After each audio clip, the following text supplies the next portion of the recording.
আমাকে বিয়ে না করো, আমি ছবিগুলো তুমি আমার মিথ্যা আশ্বাস যত প্রকার তাদের পাওয়ার জন্য আমার যত প্রকার চেষ্টা প্রয়োজন আমি সব করছি।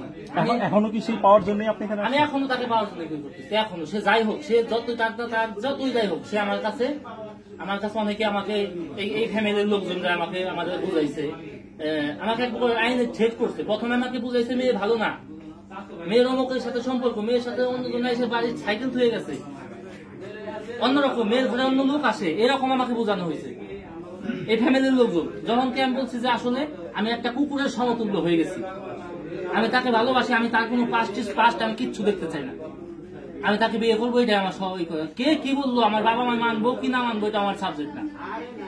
আমি তার জন্য সব ছাড়তে পারি, সব পুরো দুনিয়া ছাড়তে পারি আমি তার জন্য। আপনার কি ম্যাচিওর হয়ে? আমার বয়স 27 বছর 28 বছর, আমি তার বয়স 21 বছর। আমার কাছে প্রশ্ন, সে অস্বীকার করলো, সে আমাকে, আপনি তো মুরব্বী মানুষ, আপনি তো অবশ্যই বুঝতেছেন যে আমাদের আজকে কি আমার মান সম্মান যাবে না? হ্যাঁ, এটা লাইফ হইতেছে, এটা মান সম্মান যাবে। কোন সময় আমার জীবনে বাঁচা মারা প্রশ্ন, কোন সময় একটা ছেলে ধরনের সিদ্ধান্ত নিতে পারে? আচ্ছা, প্রেমের সম্পর্ক 3 মাসের ভিতরে আপনি সিরিয়াস হয়েছেন, আপনার প্রেমের চাচ্ছেন যে প্রেমে বিয়ের মাধ্যমে সে আমাকে বলছে, সে আমাকে আশ্বাস দিচ্ছে করতে। হ্যাঁ, আপনি কি হচ্ছে এই মেয়ের সাথে বা মেয়ের পরিবারের সাথে আপনি কি হচ্ছে গ্রহণ করছেন না? সে যদি রাজি না থাকে, এখন রাজি না হইতে পারে, এটা তার ব্যক্তিগত ব্যাপার, তাতে আমার জোরে কিছু নাই, ঠিক আছে।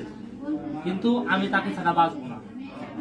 সে আমার সাথে প্রতারণা, আমি একটা ছেলে এখানে আসে নাই, এই নিজের মান সম্মান নিজের বাঁচা মারার প্রশ্ন হয়ে গেছে না, একটা পোলা এখানে এসে দাঁড়ায় না, সে মরবে সেই ধরনের আশ্বাস পাইছে দেখে।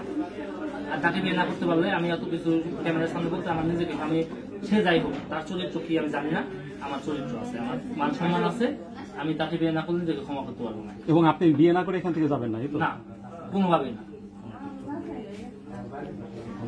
আমার লাশ বের হোক, বের হোক।